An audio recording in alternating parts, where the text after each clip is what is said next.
ശരി റിജിൽ അതും കണക്കാക്കേണ്ടതാണ് എന്നുള്ള അഭിപ്രായത്തിൽ സ്മൃതി രണ്ട് കാര്യം എനിക്ക് പറയാനുള്ളത്. ഇപ്പോൾ BJP CPM ഇതേ ഒരേ നെറേറ്റീവാണ്. കാരണം ഇപ്പോൾ AKG സെന്ററിൽ നിന്നും മാരാർജി പോകുന്ന ഒരേ ക്യാപ്സ്യൂളാണ് ഇവർ കൊണ്ടുവരുന്നത്. അതാണ് ഇപ്പോൾ നമുക്ക് ഈ തെരഞ്ഞെടുപ്പ് വിജയത്തിന് ശേഷം ഒരേ ക്യാപ്സ്യൂൾ അടിച്ചുകൊണ്ടേ ഇരിക്കുകയാണ് ഇവർ.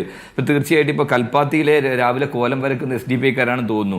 അതോടൊപ്പം മൂത്താന്തറയും മറ്റേ നമ്മുടെ വടക്കുംതറയിലൊക്കെ അവിടെയൊക്കെ SDPIക്കാരുടെ പിന്നെ പ്രത്യേക സംവിധാനമുള്ള സ്ഥലത്തു നിന്നാണ് വോട്ട് കൂടിയത്. എന്താണ് ഇവർ പറയുന്നത്? നിങ്ങളുടെ പ്രത്യേകിച്ച് ഹിന്ദു മേഖലയിൽ നിങ്ങൾ പറയുന്നത് നിങ്ങൾക്ക് വോട്ട് ചെയ്തിരിക്കുന്ന ബ്രാഹ്മണിക്കായിട്ടുള്ള പ്രത്യേകിച്ച് പിന്നെ ഈ സ്ഥലങ്ങളിൽ ഈ പറയുന്ന കൽപ്പാത്തി ഉൾപ്പെടെയുള്ള മേഖലകളിൽ നിന്നാണ് വോട്ട് ചോർന്നത് എന്നുള്ളതാണ്. എന്താ കാരണം എന്ന് അറിയൂ? നിങ്ങൾ അവിടെ ഷാഫി പറമ്പിൽ എന്ന് പറയുന്ന 13 വർഷക്കാലം MLA ആയി പ്രവർത്തിച്ച ഒരു ചെറുപ്പക്കാരൻ. ആ നാടിനെ നമുക്കറിയാൻ സാധിക്കും ഇതുപോലെ സ്നേഹിക്കുകയും അതുപോലെ അദ്ദേഹത്തെ സ്നേഹിക്കുകയും ചെയ്ത നാട്. ആ ചെറുപ്പക്കാരനെ ഈ BJPയുടെ ഒരു പിന്നെ ചാനൽ ഡിബേറ്റർ ഒരു ഓപ്പൺ ചർച്ച ചെയ്തത് അയാൾ തീവ്രവാദിയാണെന്ന്, ഷാഫി പറമ്പിലിനെ തീവ്രവാദിയാണെന്ന് വിളിച്ചപ്പോൾ തന്നെ അവിടെയുള്ള യഥാർത്ഥത്തിലുള്ള ഹിന്ദുക്കളായ ആളുകൾ ഇന്ന് BJPക്ക് വോട്ട് ചെയ്ത് ഉൾപ്പെടെയുള്ള ആളുകൾ ഇവർക്ക് പാഠം പഠിപ്പിക്കാൻ തീരുമാനിച്ചിട്ടുണ്ട്. ഷാഫി അങ്ങനെ കരുതുന്ന ആളായിരുന്നോ? മതനിരപേക്ഷ കേരളത്തിൽ ഏറ്റവും ഉജ്ജ്വലനായ ഒരു പോരാളിയാണ് ഷാഫി പറമ്പിൽ.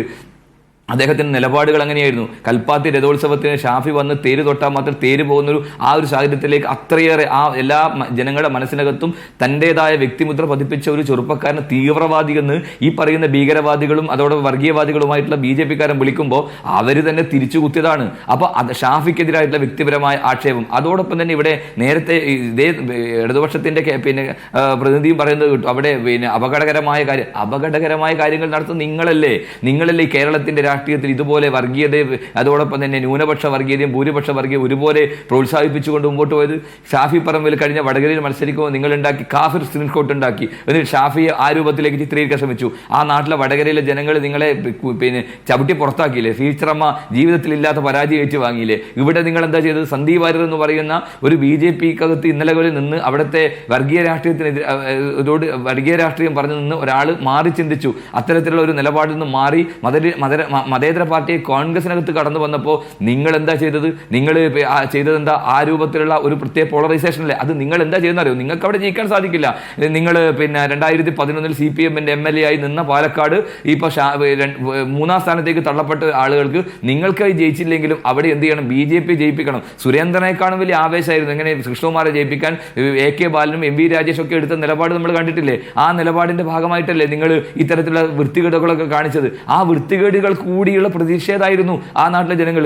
ഇത്രയും വലിയ ഭൂരിപക്ഷത്തിൽ ഞങ്ങൾ ജയിച്ചപ്പോൾ അത് SDPയുടെ വോട്ടാണ് എന്നൊക്കെ പറഞ്ഞ് അവിടുത്തെ ജനങ്ങളെ ആക്ഷേപിക്കലാണ്. CPM എന്ന് പറയുന്ന പാർട്ടി ഇനി വരാനിരിക്കുന്ന വലിയ രൂപത്തിൽ ഉണ്ടാകാൻ പോകുന്ന തിരിച്ചടി നിങ്ങൾക്ക് ഉണ്ടാകും. നിങ്ങൾ ഈ നാട്ടിലെ ന്യൂനപക്ഷങ്ങളെ അതോടൊപ്പം തന്നെ മതനിരപേക്ഷവാദികളെ ഇത്തരത്തിലുള്ള ചാപ്പ കുത്തിക്കൊണ്ട് അവരെ അപമാനിക്കാൻ ശ്രമിച്ചാൽ അത് അംഗീകരിച്ച് മുന്നോട്ട് പോകുന്നവരല്ല. ജമാഅത്ത് ഇസ്ലാമിയുമായും SDPയുമായും അതോടെ PDPയുമായും ഒന്നിച്ച് മത്സരിക്കുകയും പിന്തുണ വാങ്ങുകയും ദേശാഭിമാനിയിൽ ഉൾപ്പെടെ മുഖപ്രസംഗം എഴുതുകയും അവർ ഞങ്ങളോട് സഹകരിക്കുന്നവരാണ് ജമാഅത്ത് ഇസ്ലാമി എന്നൊക്കെ പറയുകയും പിണറായി വിജയൻ അവരുടെ അമീറിന്റെ പിന്നെ ഓഫീസിലേക്ക് പോയി പിന്നെ പിന്തുണ ഉറപ്പിക്കുകയും ചെയ്ത ആളുകളാണ്. നിങ്ങൾക്ക് എപ്പോഴാണ് പ്രശ്നം വന്നത്? നിങ്ങൾക്ക് ഇപ്പോൾ അവർ അത്തരം ആളുകൾ നിങ്ങളുടെ RSSുമായി നിങ്ങൾ കൂട്ടുചേർന്ന് പിണറായി വിജയനെയും കുടുംബത്തെയും സംരക്ഷിക്കുന്നതിന് വേണ്ടി മോദിയുടെ പിന്തുണ വേണം. അതുകൊണ്ട് RSSനെ സഹായിക്കാനുള്ള നിലപാടെടുത്ത് മോദിയുടെ ദയാദാക്ഷിണ്യത്തിന് വേണ്ടി ഈ നാട്ടിലെ മതനിരപേക്ഷതയെ ഒറ്റുകൊടുക്കുന്ന ഏജന്റായി പിണറായി വിജയൻ മാറിയിരിക്കുന്നു. അതുകൊണ്ടാണ് നിങ്ങൾ ഈ പാലക്കാട് പോലും നിങ്ങളുടെ സ്ഥാനാർത്ഥി വന്നതാരാ? കാലുമാറി വന്നവനെ നിങ്ങൾ സ്ഥാനാർത്ഥിയാക്കി. അവിടെ നിൽക്കുന്ന അരിവാൾ ചുറ്റിക നക്ഷത്രം അടയാളം എന്ന് പറയുന്ന ചിഹ്നം നിങ്ങൾ BJPക്ക് വേണ്ടി അടിയറ വെച്ചില്ലേ നിങ്ങൾ?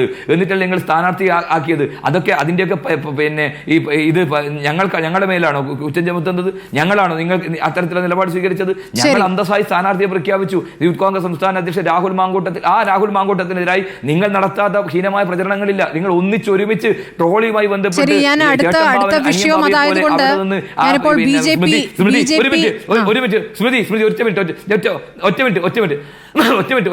ഞാൻ സ്മൃതി ഉൾപ്പെടെയുള്ള ആ ഹോട്ടലിൽ കടന്നു വന്ന് ഇവർ കടിച്ച നാടകങ്ങൾ കണ്ടിട്ടില്ലേ? എന്തായിരുന്നു ഇവരുടെ സ്നേഹപ്രകടനം? ഇവർ കെട്ടിപ്പിടിച്ചും അതോടൊപ്പം തന്നെ ആവേശം കൊള്ളുമായിരുന്നില്ലേ BJP നേതാക്കന്മാർ CPM നേതാക്കന്മാരൊക്കെ? എന്നിട്ട് നിങ്ങളുടെ നാടകത്തിനൊക്കെ കിട്ടിയ തിരിച്ചടിയാണിത്. ജനങ്ങൾ വിഡ്ഢികളൊന്നുമല്ല, ജനങ്ങൾ പൊട്ടന്മാരല്ല. ആ ജനങ്ങളുടെ പ്രതികരണം പാലക്കാട് പ്രബുദ്ധ ജനത നടത്തി നിങ്ങളെ രണ്ടുപേർക്കും നല്ല കുറ്റിച്ചൂല് കൊണ്ട് നിങ്ങളെ തൊഴിച്ചതാണ്. അതിന്റെ വിജയമാണ് ഞങ്ങൾ നേടിയത്. അതിനെ നിങ്ങൾ ഇങ്ങനെ ആക്ഷേപിച്ചതുകൊണ്ട് കാര്യമില്ല. ഓരോ ആക്ഷേപത്തിനും നിങ്ങൾക്കെതിരായിട്ടുള്ള പ്രതിഷേധം ശക്തമായി ഈ നാട്ടിനകത്ത് ഉയരും എന്നുള്ളത് ഇവിടെ പറയുന്നത്.